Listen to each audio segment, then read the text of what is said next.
is Mackenzie. Welcome back to my channel, and thank you so much for being here. Today we are going to be filming my anticipated releases, but we're going to be doing this a little bit differently this year. I'm doing it quarterly, you guys. Mainly the reason why I'm doing this quarterly instead of monthly was because when I was doing it monthly, I would allow myself to just add whatever to this anticipated releases list whenever. So it would be the day of filming and I would be adding another book to my anticipated releases. And it's like, am I really anticipating it?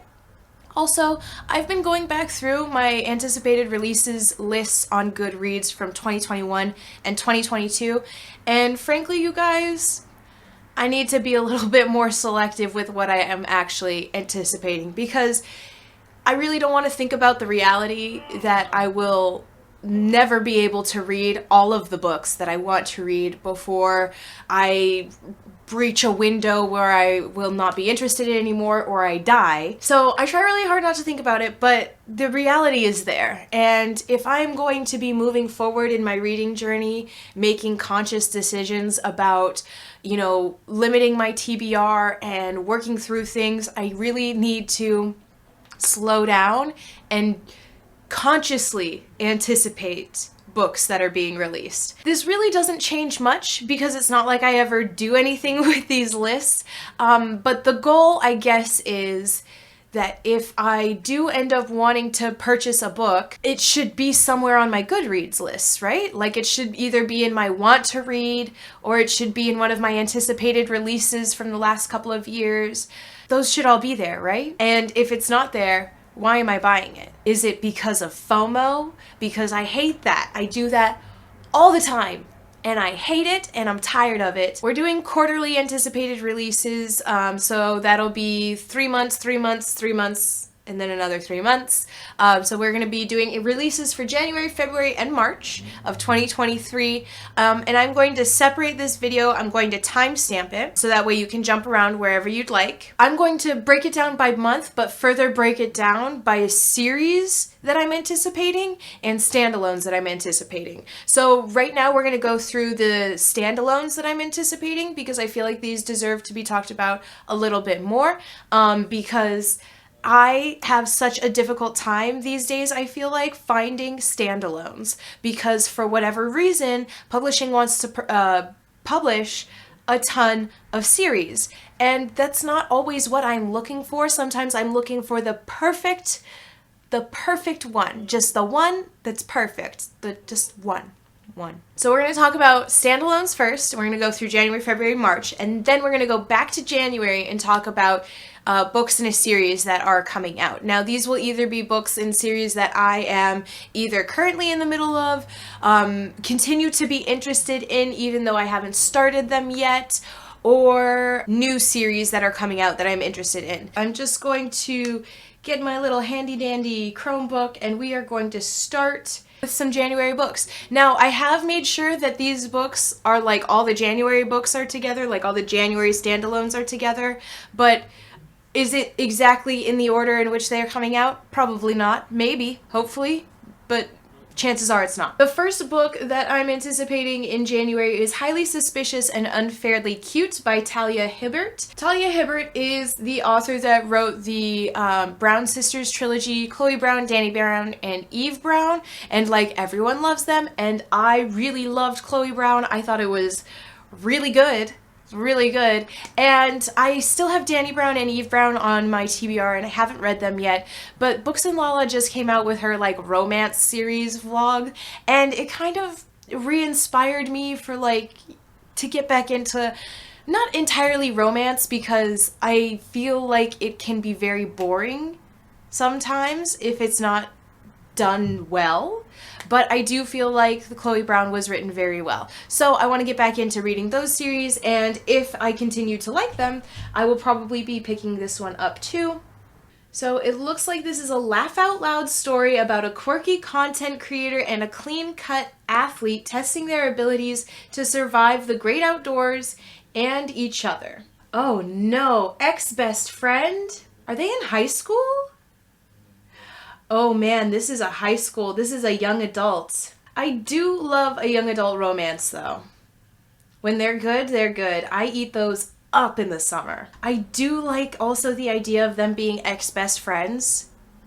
I love that. The drama! Celine is not cool enough for the popular kids table, which is why Brad abandoned her for the in-crowd years ago. Sold. The Bandit Queens by Parini Shroff. This one I did add pretty late to this list. However, I did also finish going through all of my favorite booktubers' anticipated releases as well, and I believe Jessie at Bow Ties and Books told me about this one. She didn't tell me specifically. She made a video about it. Don't be weird, Mackenzie. So this is a mystery thriller, it seems like, about Geeta, whose no-good husband disappeared 5 years ago, and everyone thinks that she killed him, but she is adamant that she didn't. But it kind of turns out that, like, her life is kind of good after that anyway. And other women in the village have started asking her for her help in trying to get rid of their own no-good husbands. This is giving Finlay Donovan vibes, but like more like I'm actually interested in this. Like, I will be honest, I don't know how much I'm interested in Finlay Donovan at all, but this sounds great. So that seems very fun and interesting. We also have Bad Cree by Jessica Johns.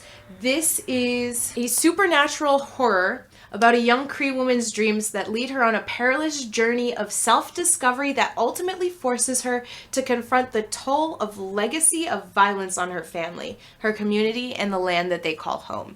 Oh god, her name is Mackenzie? I'm really gonna need people to stop putting my name in books. Do you know how nice it was going about my life with the name Mackenzie that no one else puts in books? Like, no one else even names their children that.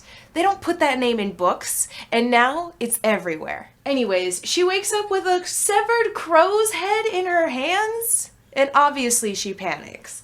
This really is giving The Only Good Indians vibes by what's-his-face, but I DNF'd that because I really don't care for trashy men being trash. I just do not care for that. So this actually seems interesting, and hopefully I like it, and hopefully Mackenzie ends up not dead. How to Sell a Haunted House by Grady Hendrix. I'm actually excited about this one because the last Grady Hendrix that came out, I was not excited for. I think it was like the last only the final girl, some bullshit that he and Stephen Graham Jones and Riley Sager, like they all wrote the same book. So I really wasn't interested in that. But this does sound interesting because it's about selling a haunted house. And like, I'm not going to read any more of the summary because he tells you what you need to know about the book in the title. That's it. It's perfect. So I'm not going to read it. But I really did enjoy Southern Book Club's Guide to Slaying Vampires and also My Best Friend's Exorcism. So I think that is a good indicator that I'm probably going to like this one too. I hope it's campy because he does camp very well. The Skeleton Key by Erin Kelly. Look at this cover. This reunion will tear a family apart. Ooh, that sounds interesting. So, not gonna lie, I put this on here for the cover, and this is the first time that I am engaging with the summary literally at all. So it looks like Nell is coming home to her family's. So it looks like her father wrote this book that was kind of like a picture book, but also kind of like a murder mystery. And they're celebrating like the 50 years of that. And it looks like the book is being reissued with a new treasure map and all this kind of fun stuff. And then all hell breaks loose. And that's what it says. So, I mean, maybe it's a real murder. That does sound interesting. I am very interested in gothic vibes lately. And I don't know where I fall on my opinion on that. But I think I could like it.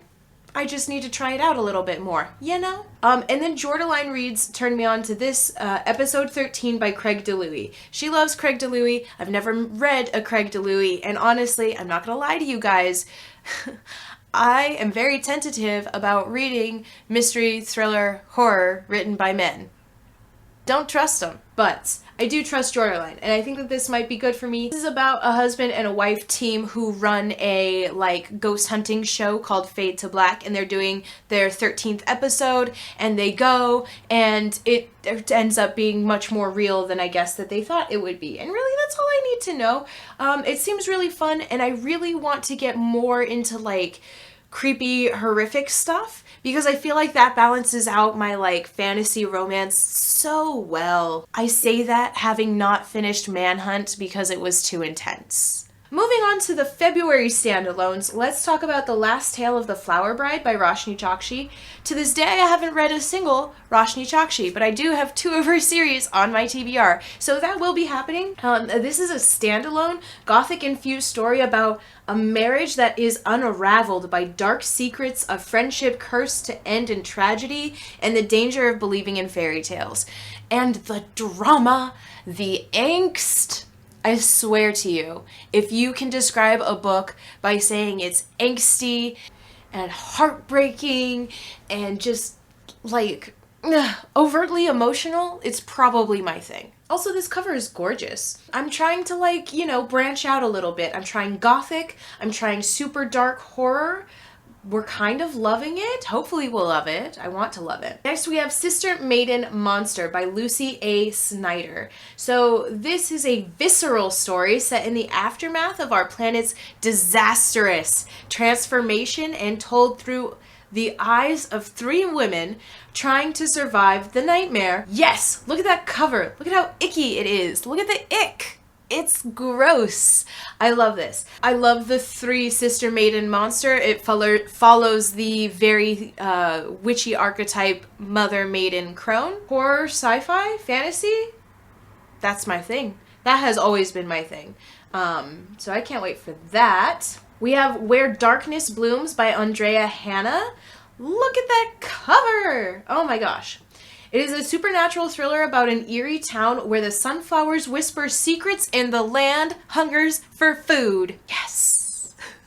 I am so creeped out, and I love this idea that nature comes more alive than it is to like get back at and or fuck with humanity. It is so cool to me. So this is very interesting to me. Also, I love sunflowers, so I'm ready to be creeped out by things that I love. Delicious Monsters by Liselle Sambury.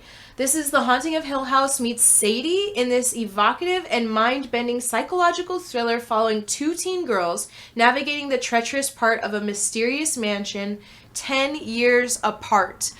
Ooh, I love stories like that. Okay, so it's why I love the movie Us by Jordan Peele, because of this idea of like 2 people following the same footsteps as each other in either different timelines or, you know, separate areas. Like it creeps me out. And also it's giving vague Starless Sea vibes, because in the Starless Sea there was a lot of like exploring mansions and rooms that you can only get to at certain time points, and once you're there you can only be there for so long. Like, that idea is really cool. Also, the cover, horrifying. The cover gives more Us vibes than anything else, but I do love it.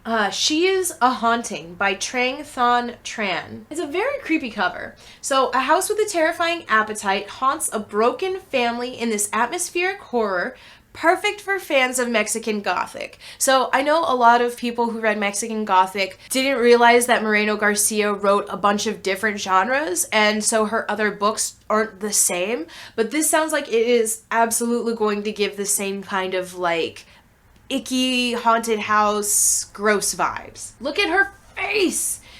So we follow Jade Nguyen, who arrives in Vietnam for a visit with her estranged father with one goal: to survive 5 weeks to be pretending that they're a happy family. Ooh, awful. Ick. I love it. It's the premise of a ton of stories, and I feel like only sometimes is it done very well, where a woman goes back to her either small town or family that is a toxic, unhealthy relationship or situation, and then it just gets worse from there. Can be good, can be bad. This looks like it's going to be great. The walls exude a thrumming sound while bugs leave their legs and feelers in places they don't belong. Icky, icky, icky. Moving on. The Fairy Bargains of Prospect Hill by Rowenna Miller. This is a very, very cute little sweet cover. On Prospect Hill, you can get nearly anything you want from the Fae if you know how to ask and if you can pay the price. So I really love fairy books. So I think that there is a big difference between like genuine fae and fairy type books. In this category, I would put the Spiderwick Chronicles, also the Cruel Prince series, versus the kind of like fairy porn, let's just say it, the fairy porn that Sarah J. Maas puts out, where it's like, are they fae? I mean, I guess they do this kind of like animal thing, but like that's not how we traditionally view fairies in like, I guess, where does it stem from, like a pagan sort of way? Not that I don't love the fairy porn. I do. I'm not saying I don't. However, there is something so magical and ethereal and something that will always draw me to this traditional idea of what fae and fairies are.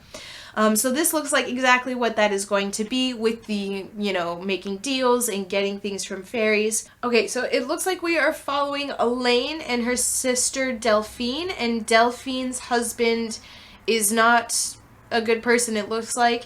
And so Elaine is going to make some deals and bargains with fairies, it looks like, to help protect and save her sister. Pretty cute. Pretty sweet. Let's go to March Standalones. We have Enter the Body by Joy McCullough.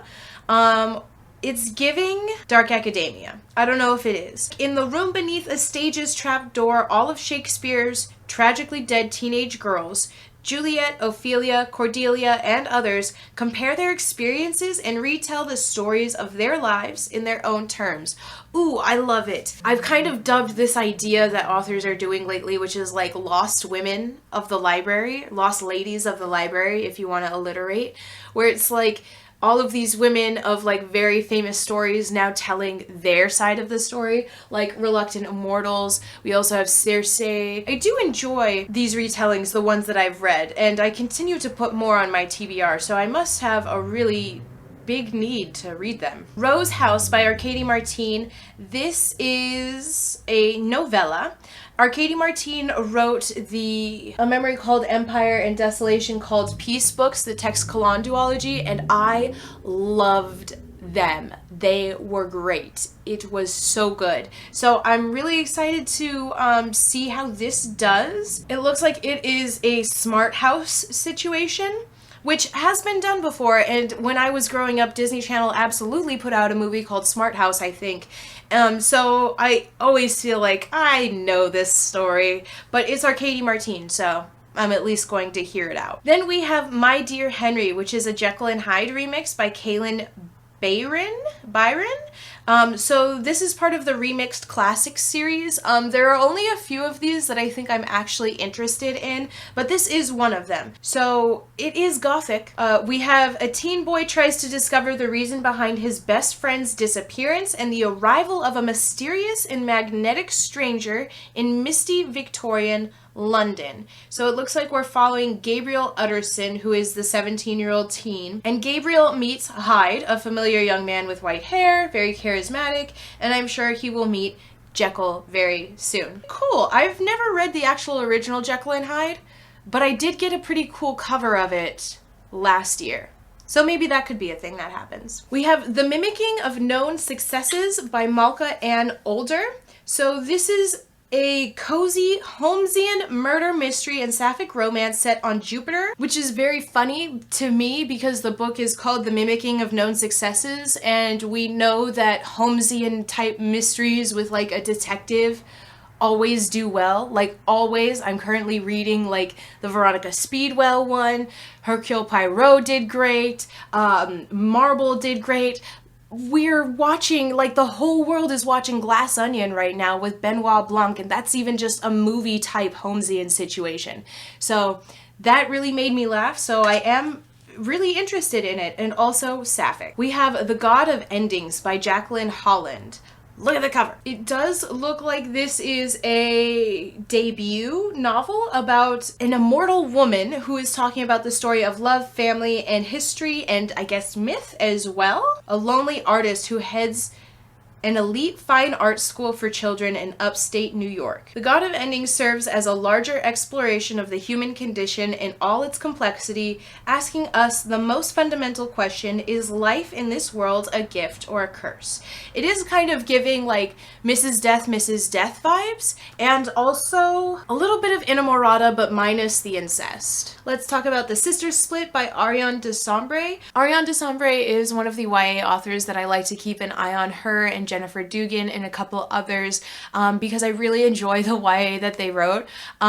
Sister Split is about two girls who are about to become, like, it's like Parent Trap but the opposite. So instead of these girls trying to get their parents to get together, they are trying to get their parents apart because they don't want to be part of a bigger family. They don't want to have to share their parents, and they definitely don't want a sister. I think that this idea is so super cute. I loved the Parent Trap as a child, and I know that I'm just going to love this, so I can't wait for this to come out. On a very different note, let's talk about Pinata by Leopoldo Gaut. We have A Head Full of Ghosts meets Hereditary in a terrifying possession tale. So I don't know what Head Full of Ghosts is, but I do know what Hereditary is, and that shit scared me so bad. So bad. So we have Carmen Sanchez, who is back in her home country in Mexico, overseeing the renovation of an ancient cathedral. And I really don't want to read more. She has teen daughters, Itzel and Luna. Things start to happen. Things happen and become possessed and creepy, scary, and I'm really into it. I've been anticipating this book for a very long time, actually, because I think its release date just kept getting pushed further and further and further back. So really excited about it now. Then very different as well, we have The Memory Eater by Rebecca Mahoney. This kind of looks like a YA fantasy horror. I'm trying to get into YA horror. Like, I don't know what I want from horror. Honestly, I don't know. Because I want it to be like super dark and scary and to scare me, but I really can't take a lot of like sexual assault in my horror. Like, I just can't take sexual assault in anything really, especially in my horror, because it's always going to be grotesque and gratuitous and ick. So, like, I don't know where I'm supposed to fall on the horror genre spectrum. So I'm trying out a bunch of things, or hopefully I am. So this one is about a teen girl who must save her town from a memory-devouring monster in this piercing exploration of grief, trauma, and memory. So for generations, this monster called the Memory Eater has lived in the caves in the beach in Maine, surviving on unhappy memories, and it looks like she has to like care for the Memory Eater, maybe? But it does seem like haunting, you know, that kind of feeling. And it does seem like I could actually like this. Then we have Feed Them Silence by Lee Mandello. This dives into the minds of wolves in a novella of the near future. So it says Feed Them Silence. It's about wolves, but the cover is giving me Silence of the Lambs, and you know why. It says silence on there, there's a lamb on there. Am I supposed to not get that? So this looks like it's about a doctor who is trying to like be in kind with the last remaining wild wolves.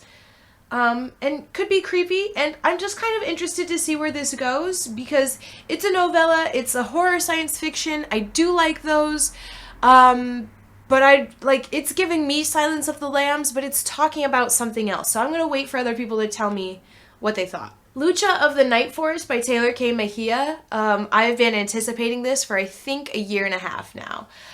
Taylor K. Mejia wrote the Paula Santiago trilogy that was under the Rick Riordan imprint. So this is an edge-of-your-seat fantasy about a girl who will do anything to protect her sister, even if it means striking a dangerous bargain. Dark forces, forgotten magic, and a heart-stopping queer romance makes this YA novel a must-read. Ooh, I love it. And then it has like a couple of things: a scorned god, a mysterious acolyte, a forgetting drug, and a dangerous forest.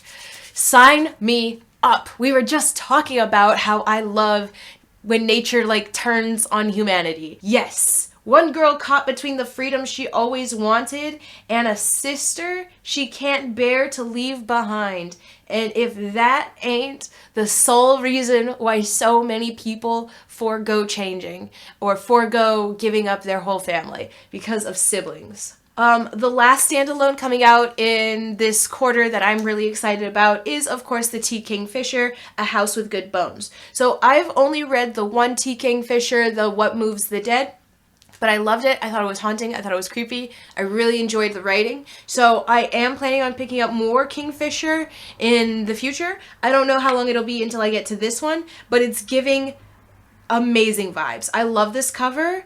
Why is there a vulture in the house? A Southern Gothic from an award-winning master suspense author explores the dark, twisted roots lurking just beneath the veneer of a perfect home and family. Yes! Okay, so I don't really often love a domestic thriller, but sometimes they're done so well that I just can't help but love it. And I think this is going to be one of them. Those are all of the standalones that I am excited about in this quarter. Now we're going to talk about the series that are coming out in this quarter. So like I said, these could be first in a series that I'm excited about. These could be continuations of series that I'm either in the middle of or have on my TBR in some capacity or are just interested in and I'm bringing to your attention. So back to January, we have The Stolen Heir by Holly Black. So it looks like The Stolen Heir duology is just going to be the two books. This is following the events of the Cruel Prince trilogy, and we are following characters in the Cruel Prince series. Now, I'm sure Holly Black has made it to where you don't have to read the Cruel Prince trilogy if you don't want to figure out what's going on in this series, but I'm also positive, just like every author always does, inevitably, you're going to get more out of this second series if you read the first series first. I very much in my youth was a fan of the series being layered on top of each other. Like when Percy Jackson got the secondary series with the Roman camp, like when Cassandra Clare's Mortal Instruments got like another series, but it was like people older and like older and older, and like I loved that when I was in my youth, and now as an adult I'm like, can we please just like, I'm getting this way with Marvel too. Like, it's too much to keep up with. I'm trying to read other things. You're not the only author that I'm reading from, and I really just need you to like slow it down and like, I don't feel this way with Holly Black. Holly Black wrote the Spiderwick Chronicles, which was read to me when I was a child and did so much for me. It did so much for me. It let me know that I liked reading, but I couldn't get to the reading part because school was still trying to fuck me that way and trying to make sure that I thought that I didn't like to read. But the Spiderwick Chronicles made me hold out hope. And then I read the Cruel Prince trilogy, and that was literally everything that I ever could have wanted. Like, the pining, this, like, absolute enemies to lovers. Jude, stop. So I'm really excited about this duology. I'm probably going to wait until the second one comes out, though, to read it, because I'm not about that cliffhanger life. It's really just not for me. I hate it, and it's like the number one thing that I hate about about buddy reading books in a series with my coworker, because I'm finished with the book and she's still reading it. That's not part of this video, but like, anyways, Song of Silver Flame Like Night by Amelia Wen Zhao. This is another first in the series that I was interested in. I saw the cover and I was like, this looks pretty good. I don't like the title very much, but it looks good. And I love dragons. I do love dragons. And then my coworker sent me a picture of the cover and she was like, are we doing this one next? And yeah, we're probably going to do this one next. This one is about a fallen kingdom. One girl carries the key to discovering the secrets of her nation's past and unleashing the demons that sleep at its heart. An epic fantasy series inspired by the mythology and folklore of ancient China. So I really, at this point in my reading journal, believe that I just love mythology and folklore. I don't care where it's coming from. China, Japan, Greek, Roman, Norse. What have I really been into lately? Egyptian. I really, really, really like it. I'm very interested in this one. It looks like it's going to be about colonizers and fucking them up, which is always a favorite of mine. Then we have Hellbent, which is the second in the Alex Stern series. This one is the second to Ninth House, like by Leigh Bardugo. So I haven't read Ninth House. It is currently on my TBR. It looks like this is just going to be a duology, but who knows, because Leigh Bardugo also is one of those authors that likes to layer series on top of each other. Like, how dare this woman make me read the Shadow and Bone series before I got to get to Six of Crows? Are you kidding me? Anyways, I've heard good things about Ninth House. I've heard a lot of people are excited about Hellbent, and I believe this is like Dark Academia-esque, like it's giving Ivy League elite. Alex Stern returns in another tale of murder and dark magic set among the Ivy League elite. So I wonder if this is much more about, does Ninth House leave off on a cliffhanger where this book will be a continuation, or is it an installment? Answer in the comments below, please. We have City of Nightmares by Rebecca Schaeffer. Look at this cover and tell me what it reminds you of. Yes, me too. The Daevabad trilogy, right? Very strange. This is written by Rebecca Schaeffer. So it looks like this is Gotham meets Strange the Dreamer in this thrilling young adult fantasy about a cowardly girl, shut up, who finds herself at the center of a criminal syndicate conspiracy in a city where crooked politicians and sinister cults reign, and dreaming means waking up as your worst nightmare. Okay, so I don't know if any of you have read Alice by Christina Henry. Oh, there it is. Yeah, Alice by Christina Henry. Okay, so it's kind of like a retelling of Alice in Wonderland, and it's like ick and creepy and dark and like, but believable of why this character is relatively young. I needed to explain why she is so young, getting involved into a crime syndicate. Okay, that's all I need, but it is giving creepy, it's giving Daevabad, it's giving paranormal. She's 19. I'm getting old, you guys. Anyways, I am interested, but I need to hear more first, because it's also another first in a series. Like, I have so many series. We're not talking about it right now. Borrow of Winter by H.M. Long. So this is the third in the Hall of Smoke series. I don't know how many more this is going to be getting. It looks like there is one slated for 2024. It looks like the first and second books are following the same characters, and it's kind of like a mini duology. And then this third book, Borrow of Winter, is about other characters entirely. It looks like H.M. Long does say that you don't have to read the first two books to read this one. However, you will get more out of this story if you, like all of them, you don't have to. The story is self-contained. However, you do get more if you follow along. And then there will be a fourth book, which looks like it follows entirely new characters as well. So I will say that if you are a world building girly, if that's your thing, if you just like to be in a world and you're not really caring which characters we're following as long as we're there, I think that this series is for you. I really did enjoy the first book, but it isn't as character heavy as I wanted it to be. I do have the second book. I haven't read it yet. Mainly I was trying to find out if this third book was closer related to the first two books than it seems like it is, but it seems like it's not related too much at all, that I will be entirely fine moving on. So I might just end up picking this up whenever. So in this world, we do have like its own like religious system and gods, and we have like not really gods as removed, but gods more as like characters in the story, like coming down, having children, defending each other, fighting tribes, that kind of thing. So in this one, we're following Threy, who is the last daughter of Winter, half immortal and haunted by the legacy of her blood.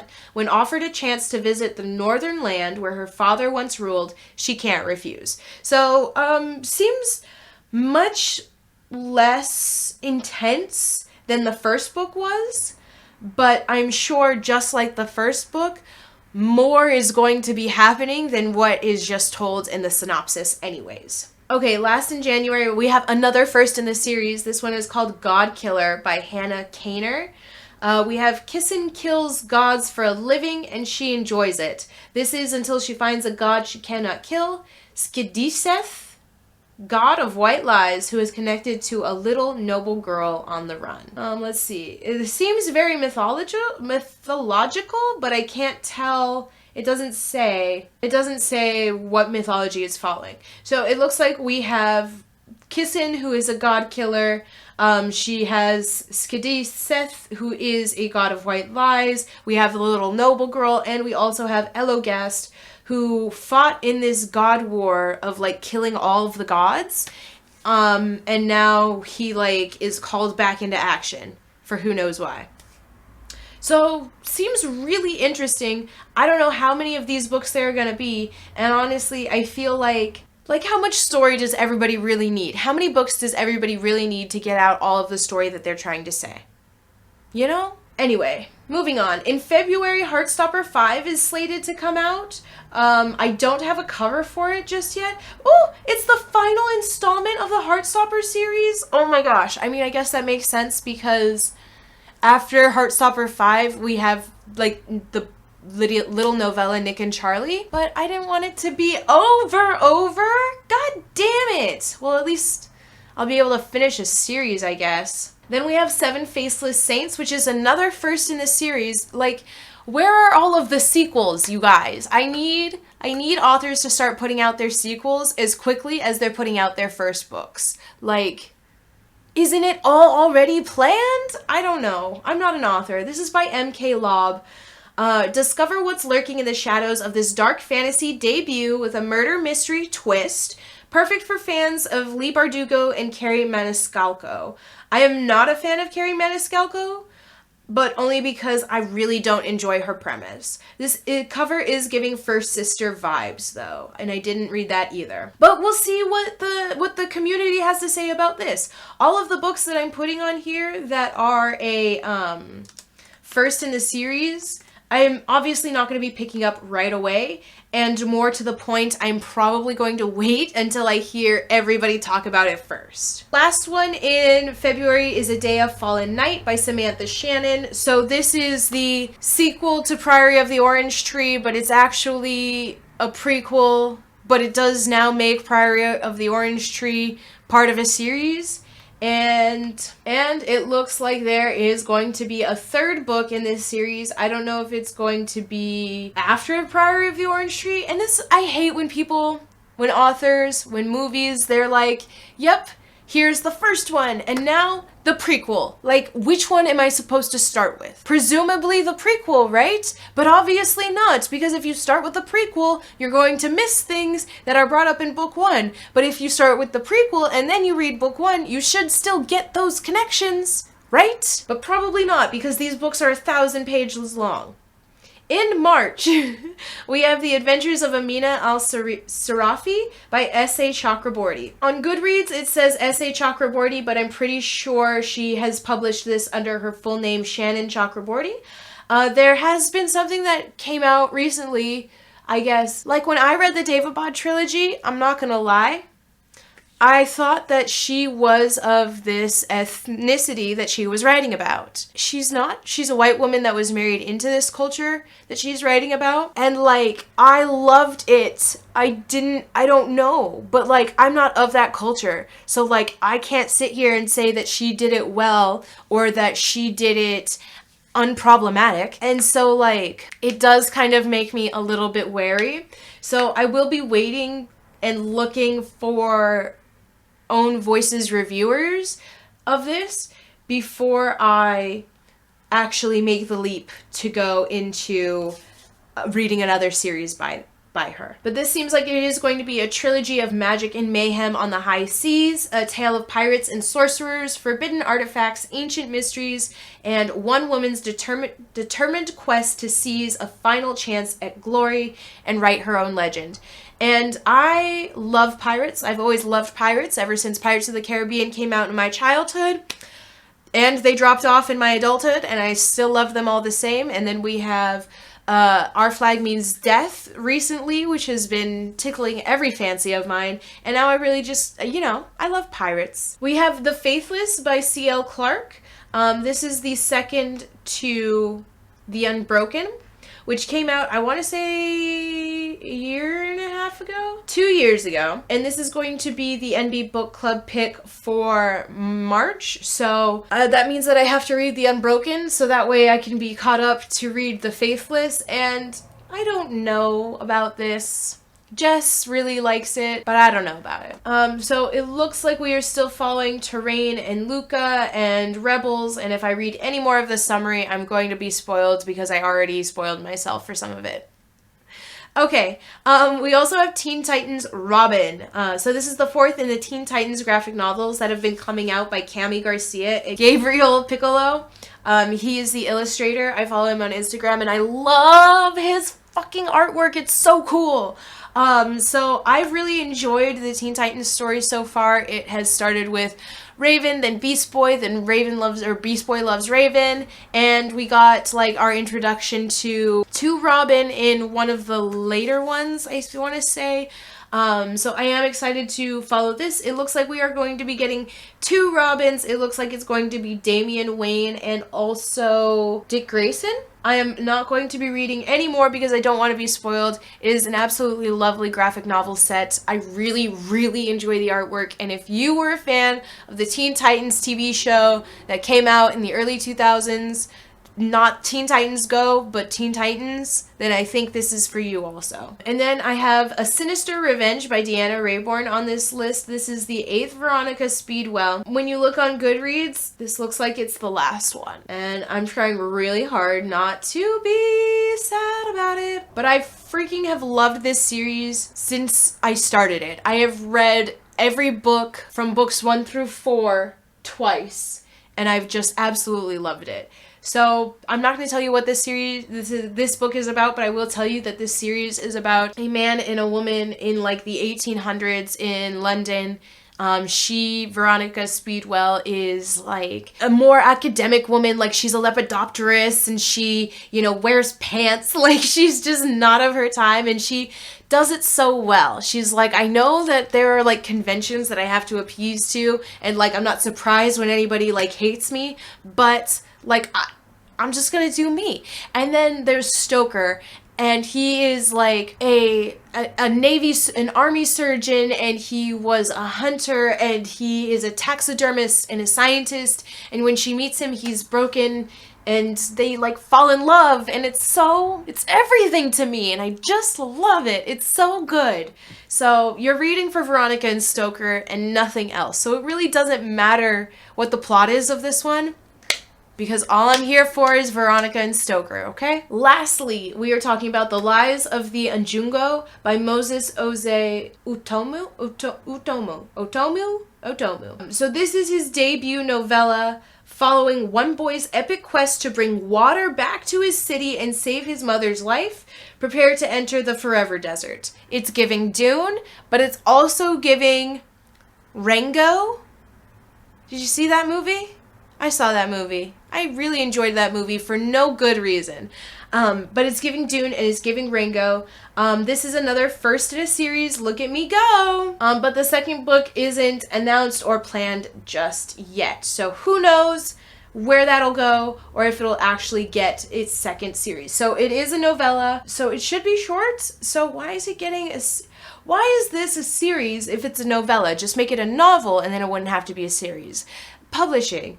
But I hope it's good. I hope that there is a reason for it being told in a series of short stories. And finally, that's all I have for you. Oh my good God, I wish I told you to get something to eat or drink before we started this video, because it is probably so long. I feel like I've been sitting here forever. But that is it. Q1 of 2023, my anticipated releases. Tell me what you thought of this format versus the other one. Tell me what you're anticipating in this first quarter. And tell me, let's see. Tell me a series you plan on finishing in the first quarter and a series you plan on starting in the first quarter. I hope you enjoyed this video. I hope you have a good rest of your day, and I hope to see you in the next one. Bye!